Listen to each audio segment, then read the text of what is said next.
हरे कृष्णा माता जी। Hare Krishna. Hare Krishna. Welcome you all in the class, Bhagavad Gita class. Hari बोल। हरि बोल। हमारे विष्णु अवतार प्रभु जी कहाँ हैं? उनकी आवाज नहीं आ रही। हरे कृष्णा माता जी। हरे कृष्णा। दंडवत प्रणाम। आप जब तक हुंकार नहीं लगाएंगे विष्णु अवतार जी तो कैसे हम पढ़ेंगे? तो थोड़ा आप बोल दिया कीजिए हम हैं क्लास में। पावनी यमुना माता जी तो प्रचार कर रही हैं। आपका कैसा चल रहा है? हाँ, ठीक चल रहा है माता जी। Very nice, very nice. चलिए, अच्छा है।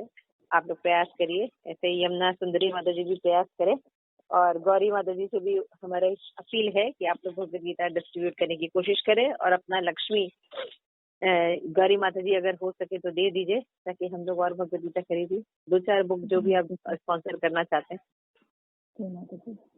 ओके। सबकी आवाज, गौरी आपकी आवाज नहीं आ रही है, इसलिए थोड़ा सा अपना वो ठीक से रखिए। तो अभी हम लोग पढ़ेंगे, भगवद गीता शुरू करते हैं। तो इस बार भगवद गीता का श्लोगन है लिव टू गिव।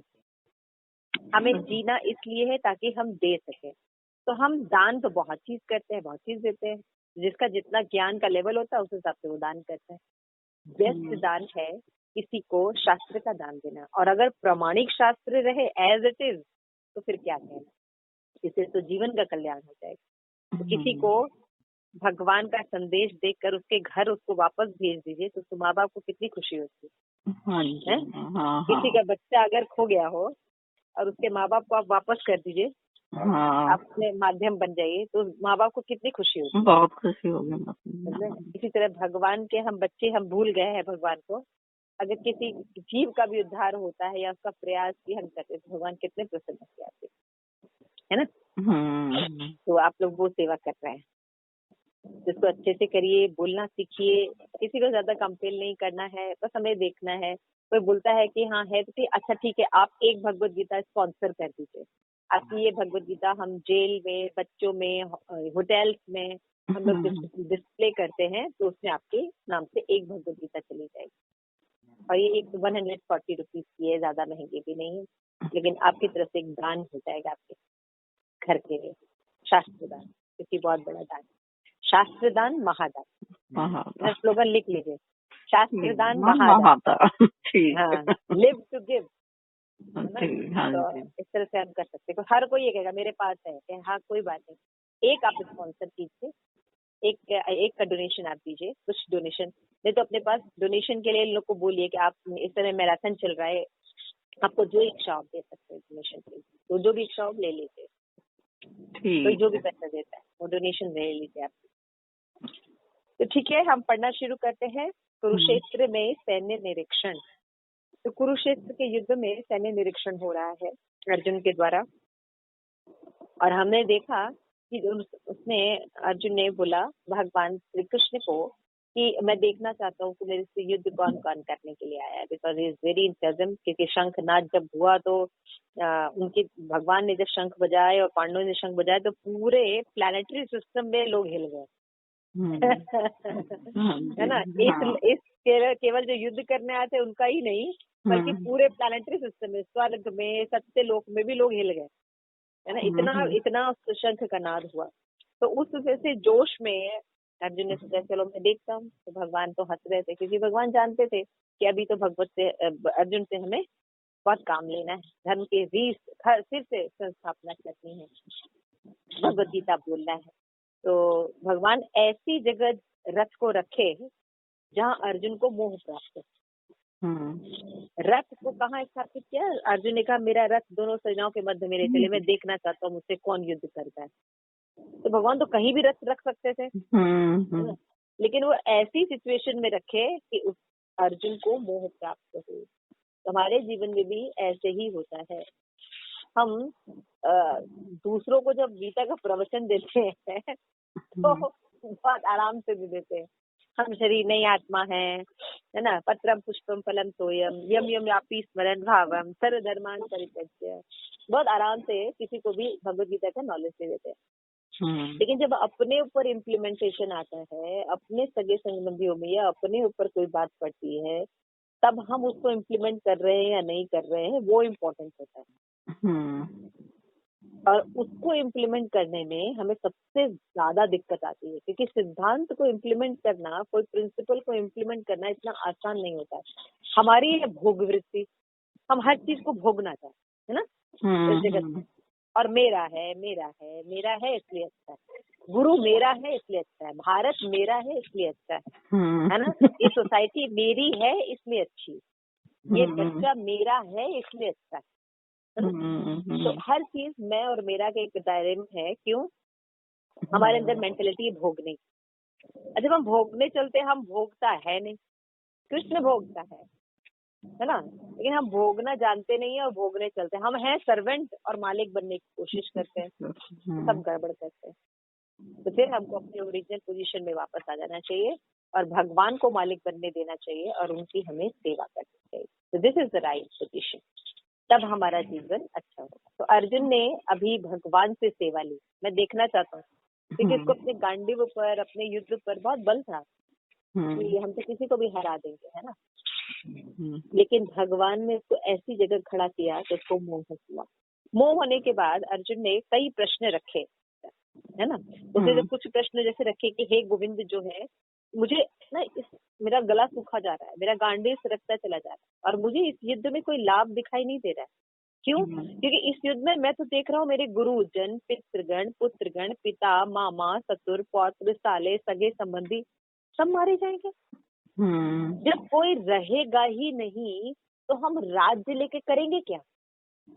अपने वैभव का प्रदर्शन, बातचीत हम कैसे करेंगे जब हमारे आपस में रिलेशन ही नहीं होंगे, है ना। तो हम क्या करेंगे इस राज्य का? अगर मिल भी जाए ये राज्य तो हम इसका क्या करेंगे? तो मुझे तो नहीं लगता कि ये युद्ध करने में कोई भी बहुत बड़ा प्रसन्नता का विषय है या कोई लाभ है इस युद्ध करने से।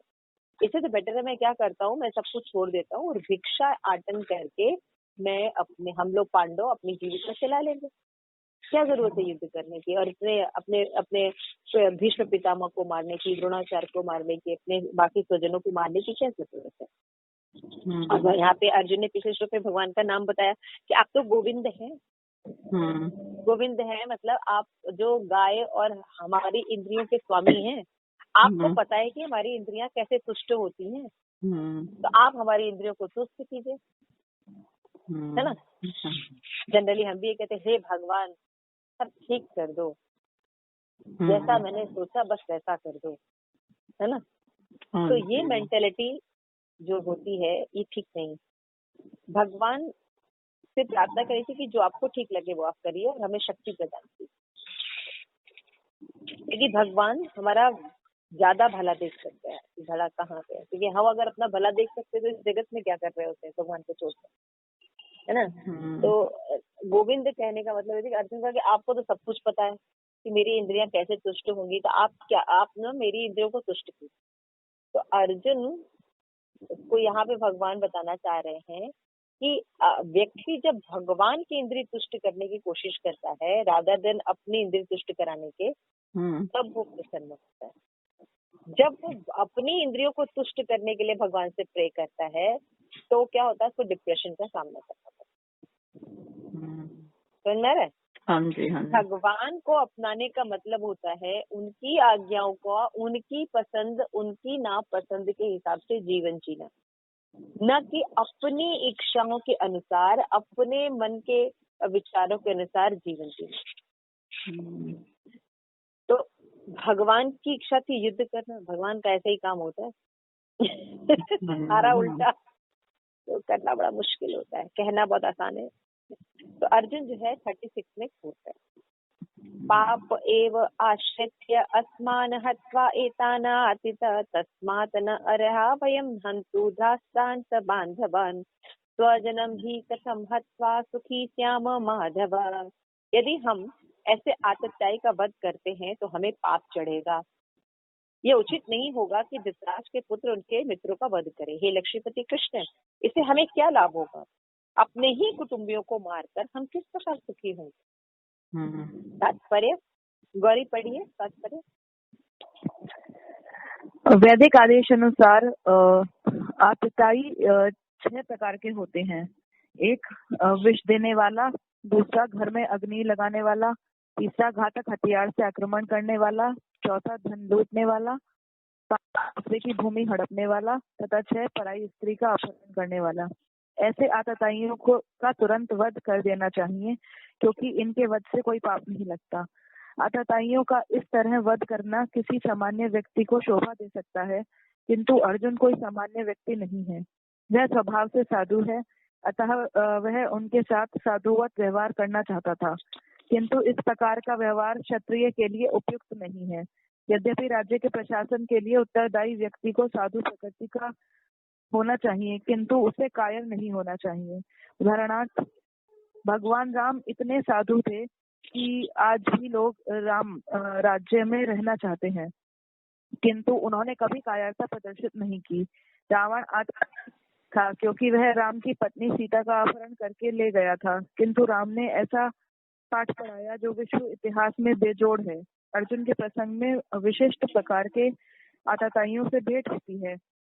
ये हैं उसके निजी पितामह, आचार्य, मित्र, पुत्र, पौत्र इत्यादि। इसलिए अर्जुन ने विचार किया कि उनके प्रति वह सामान्य आतताइयों जैसा कटु व्यवहार ना करे। इसके अतिरिक्त साधु पुरुषों को तो क्षमा करने की सलाह दी जाती है। पुरुषों के लिए ऐसे आदेश किसी राजनीतिक आपातकाल से अधिक महत्व रखते हैं। इसलिए अर्जुन ने विचार किया कि राजनीतिक कारणों से स्वजनों का वध करने की उपेक्षा धर्म के सदाचार की दृष्टि से उन्हें क्षमा कर देना श्रेयस्कर होगा। अतः क्षणिक शारीरिक सुख के लिए इस तरह वध करना नहीं होगा। अन्यथा जब सारा राज्य तथा उससे प्राप्त सुख स्थायी नहीं है, तो फिर अपने स्वजनों को मारकर अपने ही जीवन तथा शाश्वत मुक्ति को संकट में क्यों डाले। अर्जुन द्वारा कृष्ण को माधव अथवा लक्ष्मीपति के रूप में संबोधित करना भी सार्थक है। वह लक्ष्मीपति कृष्ण को यह बताना चाह रहा था कि उसे ऐसा काम करने के लिए प्रेरित ना करें जिससे अनिष्ट हो, किंतु कृष्ण कभी भी किसी का अनिष्ट नहीं चाहते, भक्तों का तो कदापि नहीं। तो यहाँ पे बहुत ही सुंदर परपोट है। इसमें देखिए कई चीजें सुनने को मिले। तो जनरली हमें समझ में नहीं आता कि भारतीय सिद्धांत में जो हम लोग सो कॉल कर्म कांड को पालन करते हैं, तो हमें समझ नहीं आता कि किसको क्षमा करना चाहिए, किसको नहीं करना चाहिए, क्या करना चाहिए। तो बताए जो एग्रेसर्स होते हैं, आतताई होते हैं, उनको जरूर मारना चाहिए, उनको जरूर दंड देना चाहिए। वो आतताई कौन कौन से होते हैं? अगर कोई किसी को पॉइजन देके मारने की कोशिश करे, है ना, किसी के घर में कोई आग लगा देता है, या कोई बहुत ही घातक हथियार है, एटम बॉम्ब है या कोई बॉम्ब है, या बंदूक की गोली से या चाकू से, हथियार से, कोई घातक हथियार से आक्रमण करता है, धन लूट रहा हो, और या तो भूमि हड़प रहा हो, और दूसरा कहते हैं स्त्रियों का अपहरण कर रहा हो, यानी रेप कर रहा हो, या कुछ ऐसा कार्य कर रहा हो, तो ये 5-6 प्रकार के जो कार्य करता है, इनको एग्रेसर्स है, आतताई। ये लोग समाज में ठीक व्यक्ति नहीं होते, धर्म का पालन नहीं करते। तो ऐसे व्यक्ति अगर होते हैं तो इनको मारने में या दंड देने में कोई भी हानि नहीं है। ठीक है, तो ये पता होना चाहिए क्या क्या। विष देना, घर में आग लगाना, घातक हथियारों से आक्रमण करने वाले, धन लूटने वाले, भूमि हड़प लेने वाले दूसरों की, और पराई स्त्री का अपहरण करने वाले, मतलब स्त्री से संबंधित जितने भी समाज में चीजें हैं, इन सबको करने वाले जो लोग होते हैं, इनको कभी भी क्षमा नहीं करनी चाहिए। लेकिन यहाँ पे हम देख रहे हैं कि आतताई दुर्योधन है। दुर्योधन तो ये सारे कार्य किया है, कोई एक नहीं, 6 के 6 किया हुआ है ना। भीम को मारा था विष देके, है ना, अगली लगा दिया था लाक्षागृह में। घातक हथियारों से तो न जाने कितने बार उसने आक्रमण किया था। पूरा धन और भूमि तो उनकी पूरी कितनी बार लौट के 13 साल वनवास भी दे दिया, उसके बावजूद नहीं दे रहा था। द्रौपदी का कितने बार उसने अपमान किया, और जो भी किया। तो दुर्योधन, हालांकि दुर्योधन और उसकी जो पार्टी थी, उसने ये सारे अपराध किए थे, लेकिन फिर भी यहाँ पे अर्जुन को साधु कहा जा रहा है। तो शिल प्रभुपाद कह रहे साधुओं के स्वभाव में करुणा होती है, लेकिन शिल प्रभुपाद यहाँ पे समझाने की कोशिश कर रहे हैं दया कैसी होनी चाहिए। दया जो है, अगर कायरता में हो तो वो दया किसी काम की नहीं। भगवान, यहाँ पे बड़ा सुंदर एग्जाम्पल दिया है श्रील प्रभुपाद ने, वो दिया है रामचंद्र जी कि भगवान राम से बड़ा कोई व्यक्ति है जो आदर्श स्टैब्लिश कर सके, साक्षात भगवान, है ना, तो पुरुषोत्तम भगवान रामचंद्र जी।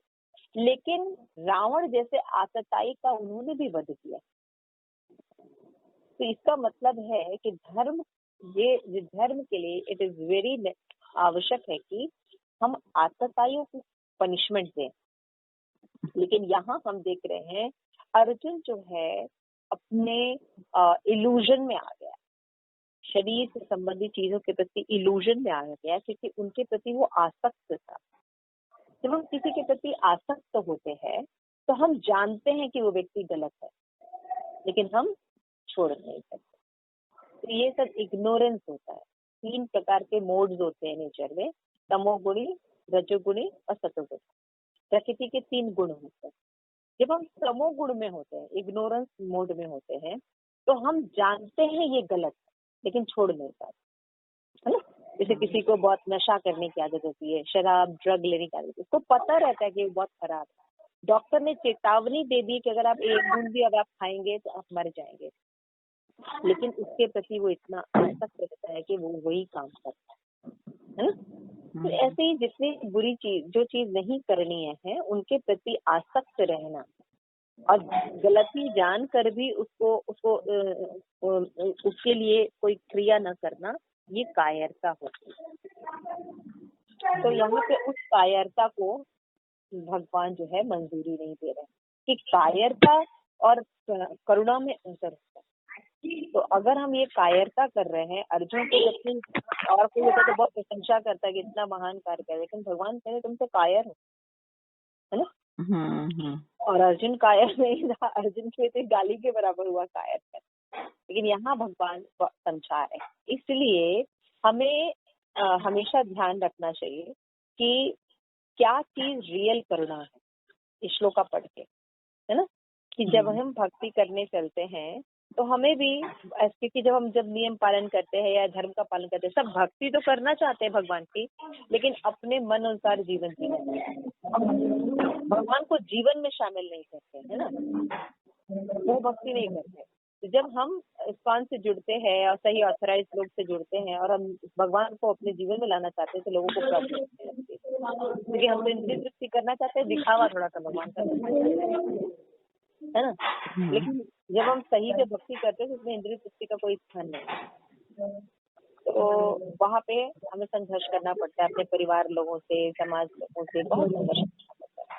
तो इस तरह से हमें ये ध्यान रखना चाहिए कि हमें कायर नहीं हो जाना चाहिए। हाँ, सब लोग कह रहे हैं तो हम क्या करें, अपना अच्छा बुरा पता होना चाहिए, है ना। तो वहाँ पे समझौता नहीं करना चाहिए। और यहाँ पे अर्जुन ने भगवान को माधव और लक्ष्मी, माधव कहा है, कृष्ण कहा है और माधव कहा। तो माधव कहने का मतलब है कि आपके जो हृदय में लक्ष्मी जी का वास होता है, तो वो सब ऑस्पिशियस देने वाले हैं, तो आप उससे इनऑस्पिशियस काम क्यों करा रहे हैं, तो मेरे सारे संबंधी सब बने रहो, है ना। तो यहाँ पे श्री प्रभुपाद लिखते हैं कि भगवान कभी किसी का अनिष्ट नहीं करते, भगवान भक्तों का तो कभी भी अनिष्ट नहीं करते, लेकिन देखने में ऐसा लगता है। तो मान लीजिए अर्जुन अगर इन लोगों को नहीं मारेगा तो क्या मृत्यु नहीं होगी इनकी? मृत्यु तो होगी फिर भी। विष्णु अवतार प्रभु जी। हाँ जी माता जी, बिल्कुल होगी मृत्यु। जो आज के तक पैदा हुआ है वो कल मरेगा। अर्जुन नहीं मारेगा तो क्या इनकी मृत्यु नहीं होगी? 100% होगी। 100%। अगर धर्म के लिए किसी की मृत्यु हो जाए तो वो बेनिफिटेड है कि बूढ़े होके एड़ी रगड़ रगड़ के मरे, वो बेनिफिटेड है? धर्म के लिए ज्यादा अच्छा है। धर्म के लिए मरे तो ज्यादा अच्छा है, ज्यादा रगड़ के मरने भगवत धाम जाएंगे। क्योंकि मरना तो है ही, मरना तो है ही। तो हम ऐसे जीवन क्यों नहीं जिए जिससे भगवान शामिल हो, हम ऐसा जीवन क्यों जिए जिससे भगवान नहीं है? समझ आ रहा है? तो ये सब ज्ञान बहुत इम्पोर्टेंट है, इसलिए मैं आपको हर एंगल से बता रही हूँ। हम लोग अपने एंगल से भी समझने की कोशिश करें, और अर्जुन का तो एंगल है ही है। हमारी भी आसक्तियां ऐसी ही होती हैं, फिर हम परिवार के या किसी के दबाव में आकर हम भगवान की भक्ति पे कॉम्प्रोमाइज करते हैं। हम ये भूल गए हैं कि आज नहीं तो कल हमें तो शरीर त्याग करना ही है ना, तो हमारा डेस्टिनेशन क्या होगा। वैसे ही हम लोग अब ऐसे सब लोग 50 के ऊपर है ना, 2-3 बच्चों को छोड़ दें तो यमुना सुंदरी माता जी और गौरी माता जी को छोड़ दें तब भी, लेकिन सब 20 के ऊपर, जीवन का आधा से अधिक दिन निकल गया है ना। तो अभी किस चीज का हम वेट कर रहे हैं? तो जीव जागो जैसे तुम के मिशन में मसीह ठाकुर कहते हैं जीव जागो जीव जागो। तो हमें इंटेलिजेंट अपना जगाना चाहिए, तो हमें भगवान की भक्ति नहीं। 36 एंड 37 इससे संबंधित कोई प्रश्न पूछना है किसी को? नहीं माता जी। ओके, श्रील प्रभुपाद की जय। आज हमने मंगलाचरण नहीं किया। ओम अज्ञान तिमिरान्धस्य ज्ञानाञ्जन शलाकया चक्षुरुन्मीलितं तस्मै श्री गुरवे नमः। श्री चैतन्यमनोभीष्टं स्थापितं येन भूतले स्वयं रूप ददामि ददामि। हरे कृष्ण कृष्ण कृष्ण हरे हरे, हरे राम हरे राम राम राम। ग्रंथ श्रीमद् भगवद गीता की जय। श्री प्रभुपाद की जय। निताई गौर प्रेमानंदी हरि हरि। यदि अपि एतन्न पश्यन्ति लोक उपहत चेतसा कुलक्षय कृतं दोषमृत्युद्रोहे च पातकम् कथं च गेस्मामि पामस्था विवर्तितं कुलक्षय कृतं दोषं प्रपश्यन्ति जनार्दन। तो हम देख रहे हैं कि श्लोका नंबर 28 से श्लोका नंबर 28 से श्लोका नंबर 42 तक अर्जुन के संशय, उसने कारण दिए हैं कि वो युद्ध क्यों नहीं करेगा। 45 तक, श्लोका नंबर 28 से 45 तक। इट इज वेरी इंपॉर्टेंट, इसको मैं क्वेश्चन दूंगी इसलिए आप लोग इसको श्लोका नंबर 28 से श्लोका नंबर 45 तक अर्जुन ने रीजंस दिए हैं कि why he can not fight. और हम भी जब भक्ति में रीजंस यही देते हैं भक्ति न करने के। ठीक है, मतलब 28 से कितने तक? 45। अच्छा, तो अर्जुन ने रीजंस दिए हैं कि वो युद्ध क्यों नहीं करेगा, तो हम भी यही रीजंस देते हैं भक्ति न करने के, इसलिए इसको समझना बहुत जरूरी है। तो अभी हम श्लोका नंबर पढ़ रहे हैं 37 एंड 38। जनार्दन, यद्यपि लोभ से अभिभूत चित्त वाले ये लोग अपने परिवार को मारने या अपने मित्रों से द्रोह करने में कोई दोष नहीं देखते, किंतु हम जो परिवार के विनष्ट करने के अपराध देख सकते हैं ऐसे पाप कर्म में क्यों प्रवृत्त हूँ, है ना। ये विष्णु प्रभु जी पढ़िए, विष्णु प्रभु जी। तात्पर्य क्षत्रिय से यह आशा नहीं की जाती कि वह अपने विपक्षी दल द्वारा युद्ध करने या जुआ खेलने का आमंत्रण दिए जाने पर मना करे। ऐसी अनिवार्यता में अर्जुन लड़ने से नाकार नहीं सकता, क्योंकि उसको दुर्योधन के दल ने ललकारा था। इस प्रसंग में अर्जुन ने विचार किया कि हो सकता है कि दूसरा पक्ष इस ललकार के परिणामों के प्रति अनिभेद्य हो, किंतु अर्जुन को तो दुष्परिणाम दिखाई पड़ रहे थे, अतः वह इस ललकार को स्वीकार नहीं कर सकता। यदि परिणाम अच्छा हो तो कर्तव्य वस्तुतः पालनीय है, किंतु यदि परिणाम विपरीत हो तो हम उसके लिए बाध्य नहीं होते। इन पक्ष विपक्षों पर विचार करके अर्जुन ने युद्ध न करने का निश्चय किया। हाँ, तो यहाँ जो अर्जुन है क्योंकि उसका नॉलेज मटेरियल है ना, sociology, psychology, Hindi, English, math, science, physics ये पढ़ा है उसने, है ना। तो ये उसने कभी स्पिरिचुअल आध्यात्मिक नॉलेज नहीं लिया है ना, तो उसका नॉलेज यहाँ तक है। तो उसने क्या कहा कि हो सकता है, क्योंकि सोशोलॉजी भी उसने पढ़ा है, कि हो सकता है कि भाई जो विपक्षी लोग हैं वो ज्यादा परिणाम नहीं देख पा रहे हो युद्ध का, है ना, लेकिन हम तो इंटेलिजेंट हैं, हम तो परिणाम देख रहे हैं कि सब मर जाएंगे तो कैसे क्या होगा, है ना। तो हम ऐसे घोर युद्ध में क्यों लड़े, क्यों नहीं होगा, क्योंकि इससे अपने ही परिवार वाले सारे मर जाएंगे और इनके जो मारने का भी पाप हमें ही लग जाएगा। तो ऐसे पाप में हम क्यों प्रवृत्त हों हे जनार्दन, मतलब हम लोग को ऐसे पाप में आप क्यों लगा रहे हैं। है ना, क्योंकि अगर हो सकता है भाई कि वो अनइंटेलिजेंट हो, अल्प बुद्धि वाले लोग हो, क्योंकि वो पाप कर्म में रहे हैं, लेकिन हम तो बड़ी बुद्धि वाले हैं, हम तो एक्शन और रिएक्शन को देख सकते हैं कि युद्ध के क्या परिणाम होंगे, तो हमको आप ऐसे पाप में क्यों लगा रहे हैं। ठीक है, नेक्स्ट, कुलक्षय प्रणश्यन्ति, कुलक्षते प्रणश्यन्ति, कुलधर्मा सनातना, कुलधर्मा सनातना, धर्मे नश्च कुलः कृत्स्ना, धर्मे नष्टे कुलम कृत्रम्, अधर्म अभवति उतः। अधर्म अभिभवति उत। अभी क्यों नहीं करना चाहिए कुल का नाश, उसका रीजन बता रहे हैं कि अगर कुल का नाश होने पर क्या होता है, सनातन परंपरा नष्ट होती है। अगर कुल ही नहीं रहेगा, लोग नहीं रहेंगे, बड़े लोग नहीं रहेंगे समाज में, तो ये परंपरा कैसे आएगी, सनातन परंपरा। और इस तरह शेष बाकी लोग जो बचे रह जाएंगे वो अधर्म में लग जाएंगे। तात्पर्य यमुना सुंदरी माता जी। तात्पर्य, वर्णाश्रम व्यवस्था में धार्मिक परंपराओं के अनेक नियम हैं, जिनकी सहायता से परिवार के सदस्य ठीक से उन्नति करके आध्यात्मिक मूल्यों की उपलब्धि कर सकते हैं। परिवार में जन्म से लेकर मृत्यु तक के सारे संस्कारों के लिए वयोवृद्ध लोग उत्तरदायी होते हैं, किंतु इन वयोवृद्धों की मृत्यु के पश्चात संस्कार संबंधी पारिवारिक परंपराएं रुक जाती हैं और परिवार के जो तरुण सदस्य बचे रहते हैं वे अधर्ममय व्यसनों में प्रवृत्त होने से मुक्ति लाभ से वंचित रह सकते हैं। अतः किसी भी कारणवश परिवार के वयोवृद्धों का वध नहीं होना चाहिए। सही बात बोलो ना सोशल साइंस, कि समाज में अगर बड़े लोग नहीं रहेंगे, वयोवृद्ध लोग नहीं रहेंगे, जैसे भीष्म पितामह लोग नहीं रहेंगे, द्रोणाचार्य नहीं रहेंगे, जितने भी बड़े लोग नहीं रहेंगे, तो सनातन धर्म को कौन एस्टेब्लिश करेगा, है? धर्म की शिक्षा या उसकी ज्ञान कौन देगा। तो पूछा जाए कि भैया अगर वयोवृद्ध ही अधर्म में लगे हैं तो क्या किया जाए। अब पिता ही शराब पीता है, पिता ही जुआ खेलता है, तब क्या किया जाए। समझ में आया मतलब? है ना।